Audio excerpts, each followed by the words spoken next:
Hello everyone, ये है हमारा lecture number 2 of the chapter De Moivre's theorem. And आज के लेक्चर में हम इसका प्रूफ देखेंगे और आने वाले लेक्चर्स में इस थ्योरम पर बेस्ड क्वेश्चंस को सॉल्व करेंगे। तो चलिए स्टार्ट करते हैं। एज यू कैन सी कि मैंने स्टेटमेंट लिख दी है। इस थ्योरम के दो पार्ट्स हैं, जब n एक इंटीजर होगा तब अलग और जब n एक फ्रैक्शन होगा तब अलग। वैसे तो ये दोनों टर्म्स आपको देखने में सेम लग रही होगी, लेकिन ये एग्जैक्टली इक्वल है। और इस केस में क्या है कि इसकी कोई एक वैल्यू ये है, ये मैंने डिटेल में लेक्चर 1 में एक्सप्लेन कर दिया है, बट स्टिल मैंने बता दिया। अब देखो, n एक इंटीजर है तब इंटीजर को अगर हम शॉर्ट में देखें तो वो क्या होता है, नेगेटिव नंबर, पॉजिटिव नंबर और 0। तो ये केस बन गए 3, 1, 2 और 3 केस ये बन गए और एक फ्रैक्शन का केस बन गया। तो हमने टोटल 4 केसेस देखने हैं, उन चारों का हम यहाँ पे प्रूफ को करेंगे। ठीक, फर्स्ट केस को हम इंडक्शन मेथड से प्रूफ करेंगे। तो पहले जो प्रूफ करना है उसको लिख लेते हैं और उसको इक्वेशन 1 का नाम दे देते हैं।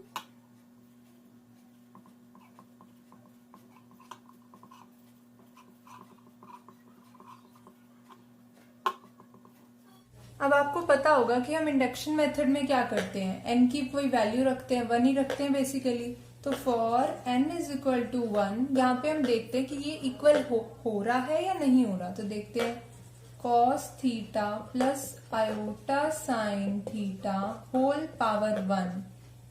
ठीक, अब इसकी वैल्यू क्या होगी, cos theta plus iota sine theta. अब आप देखो, क्या इसको हम ऐसे लिख सकते हैं, cos 1 theta plus iota sign 1 theta. अब ध्यान दो, तो ये 1 पावर आगे आ गई, आगे आ गई, यहां भी आ गई। और हमें प्रूफ यही करना होता है कि जो ये पावर होती है वो थीटा के साथ आगे आ जाती है। तो 1 के लिए, sorry, for n is equal to 1 के लिए इक्वेशन 1 क्या हो गई, ट्रू हो गई। ठीक, अब हम क्या लिखेंगे, therefore the result of first equation is true for n is equal to 1।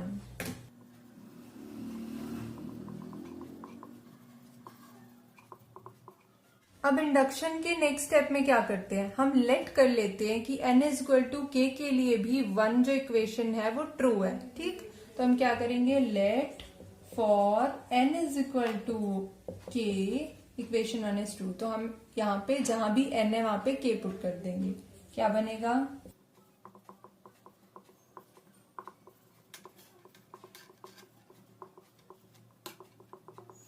मेरे ख्याल से आप सबके दिमाग में अब ये बात आ गई होगी कि नेक्स्ट स्टेप क्या होगा। अब हमें क्या करना है, n is equal to k plus 1 को लेना है लेफ्ट साइड में और उसको राइट साइड तक लेके आना है। अगर ऐसा हमने कर दिया तो हम लिख देंगे, this result is also true for all the positive integers. ठीक, चलिए तो करते हैं, for n is equal to k plus 1 from equation 1, cos theta plus iota sine theta whole power k plus 1। अब हम क्या करेंगे, इसको तोड़ देंगे k प्लस 1 को। ठीक, cos theta plus iota sine theta की power k dot cos theta plus iota sine theta.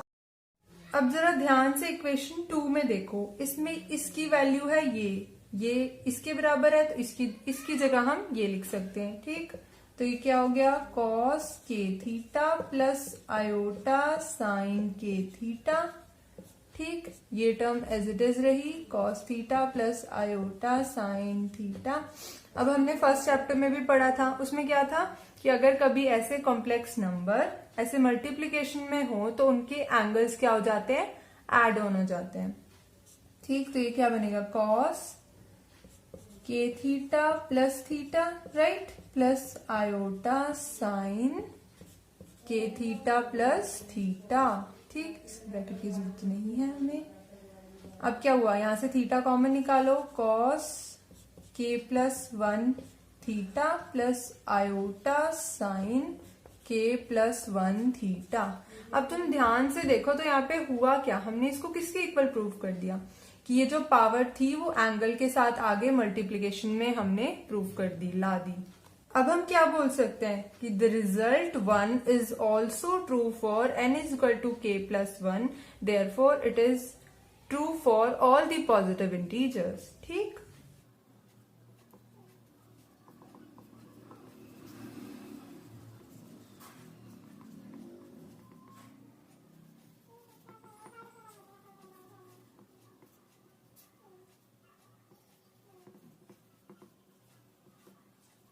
इसके साथ हमने केस 1 को प्रूव कर दिया। अब हम केस 2 पर चलते हैं।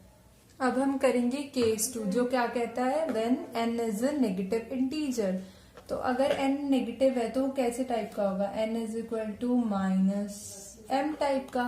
और यहाँ पे m क्या है, कोई पॉजिटिव है, उसके आगे नेगेटिव लगा तो ये होल नंबर, ये पूरा का पूरा नंबर क्या बन गया, एक नेगेटिव इंटीजर बन गया। ठीक है, where n is a negative, sorry where m is a positive integer. ठीक, अब हम उसकी लेफ्ट साइड लिख लेते हैं जो हमें प्रूफ करना है। क्या प्रूफ करना है, cos theta plus iota sine theta whole power n। ठीक है, ये हमने लेफ्ट साइड लिखे, राइट साइड हम लेके आएंगे। अब यहाँ पे हम n की वैल्यू डाल देंगे, cos theta plus iota sine theta, n की वैल्यू क्या है माइनस m। आपको पता होगा किसी की वैल्यू, किसी की पावर अगर हमें नेगेटिव से पॉजिटिव करनी है तो हम क्या कर देते हैं, उसका रेसिप्रोकल। तो रेसिप्रोकल कर दिया हमने, इसका क्या बन गया, cos theta plus iota sine theta whole power m। अब m एक पॉजिटिव इंटीजर है ना, m एक पॉजिटिव इंटीजर है, तो नीचे वाले टर्म में केस 1 से हम वो लगा सकते हैं थ्योरम, डी मोवेस थ्योरम। तो वो क्या होगा, जो पावर है वो एंगल के साथ आगे मल्टीप्लीकेशन में आ जाएगी। तो क्या बन जाएगा, cos m theta plus iota sine m theta. ये हमने क्या किया, बाय केस 1। केस 1 में हमने ये किया ना, जब कोई पॉजिटिव इंटीजर पावर में होगा। ठीक है,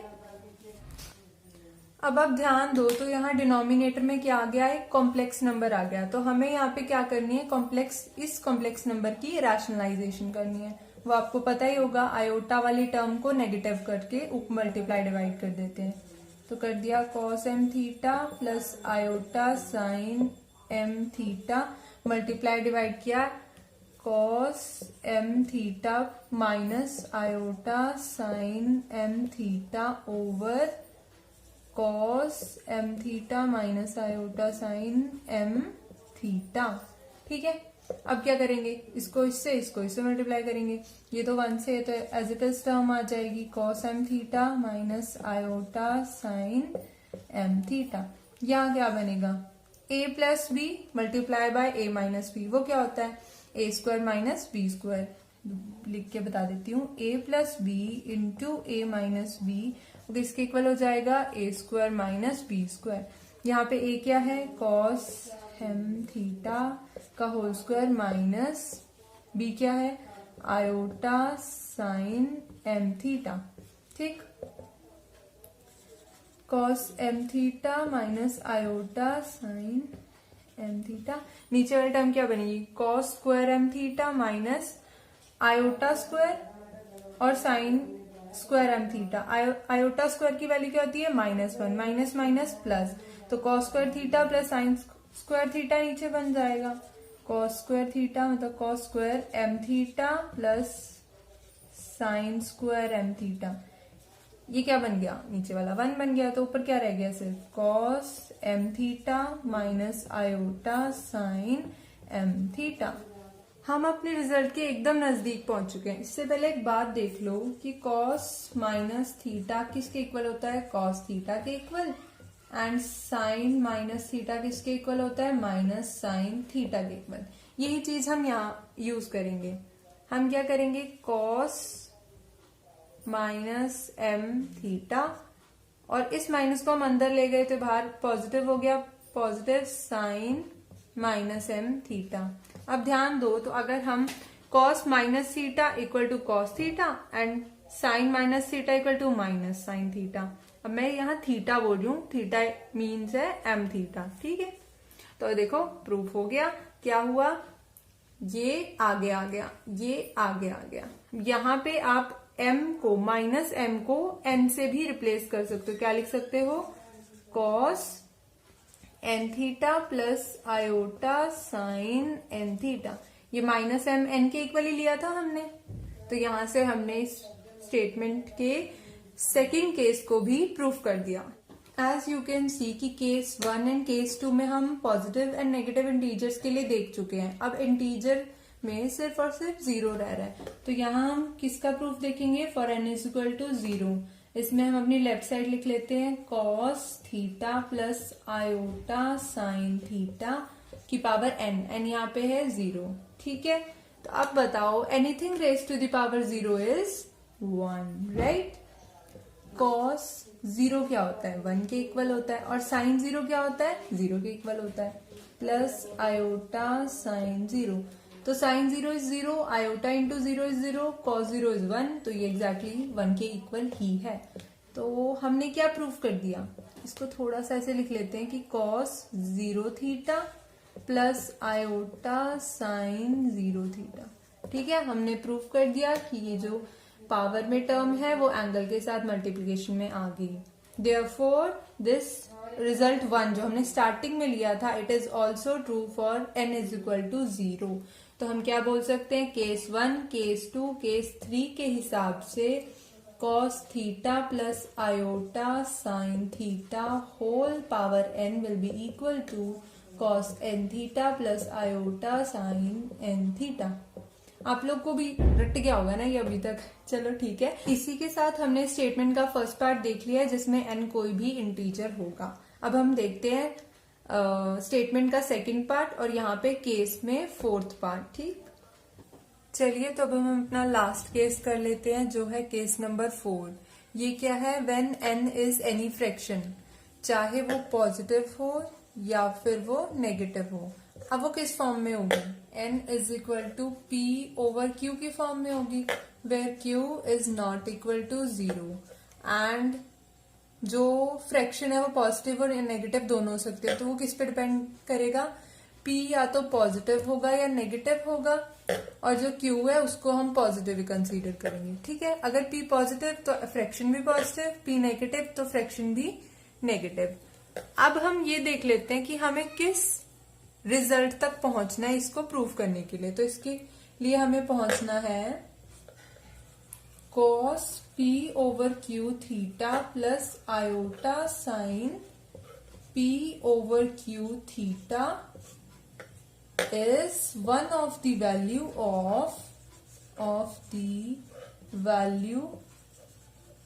of किसकी वैल्यू होगी? cos theta plus iota sine theta power p over q। मतलब यहाँ पे क्या है? पावर में फ्रैक्शन है और वो आगे आ जाएगी, लेकिन वो एग्जैक्टली इक्वल नहीं होगा, ये इसकी कोई एक वैल्यू होगी। ये हमें प्रूफ करना है, टू प्रूफ। एक तो ये मार्कर भी चेंज करने वाला हो गया। अब हम इस प्रूफ की स्टार्टिंग कैसे करेंगे? प्रूफ की स्टार्टिंग याद रखनी पड़ेगी तुम लोगों को। cos theta over q plus iota sine theta over q। ठीक है, इसकी होल पावर q आएगी। वो किसके इक्वल आएगी? अब बताओ, q क्या है? एक पॉजिटिव इंटीजर है, तो पॉजिटिव इंटीजर के केस में क्या होता है? वो एग्जैक्टली आगे आ जाता है और वो इक्वल भी होता है। तो यहाँ पे क्या बनेगा? cos q dot theta over q plus iota sine theta over q, और ये q आगे भी तो आएगा सच। ठीक है, और ये क्या बन जाएगा? cos theta plus iota sine theta. तो मैं मार्कर चेंज करूं। अब नेक्स्ट स्टेप में हम क्या करेंगे? दोनों साइड क्यूएथ रूट ले लेंगे। क्यूएथ रूट से मतलब क्या है मेरा? कि जो इनकी पावर होगी उसको हम q से डिवाइड कर देंगे। ठीक है, तो यहाँ पे क्या बन जाएगी? पावर 1 बन जाएगी। तो ये क्या बना? cos theta over q plus iota sine theta over q whole power 1 बन जाएगी। ठीक है, अब यहाँ पे ये पहले इस पे भी कर लेते चलो। cos theta plus iota sine theta whole power 1 over q। अब जब हमने क्यूएथ रूट ली ना तो ये एग्जैक्टली इक्वल नहीं होंगी ये दोनों टर्म्स, ये क्या बन जाएगी, ये टर्म आ जाएगी, is one of the value of this, मतलब इसकी कोई एक वैल्यू ये बन जाएगी। ये एग्जैक्टली इक्वल नहीं रहेंगे जब हम क्यूएथ रूट या कोई भी रूट हम लेंगे। अब नेक्स्ट स्टेप में क्या होगा, ध्यान से देखो तो अब p की एंट्री होनी चाहिए। यहाँ पे हमें पावर में क्या चाहिए, p, यहाँ भी आगे चाहिए। तो अब क्या करेंगे, अगर हम दोनों साइड p से मल्टीप्लाई कर दे पावर में तो क्या बनेगा,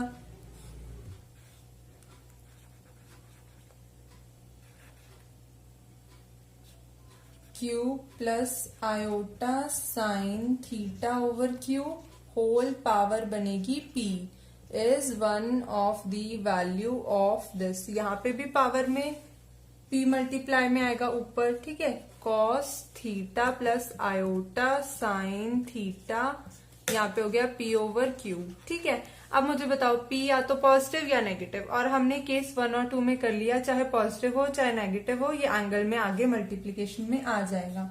तो ये क्या बना, cos p over q theta plus iota sign p over q theta is one of the value of cos theta plus iota sin theta whole power p over q।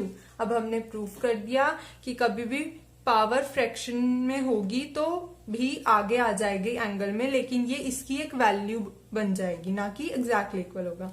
और हमने जो प्रूफ करना था वो कर दिया। इसी के साथ हमारी पूरी की पूरी थ्योरम के चारों केसेस प्रूफ हो गए। That's all, thank you, bye bye.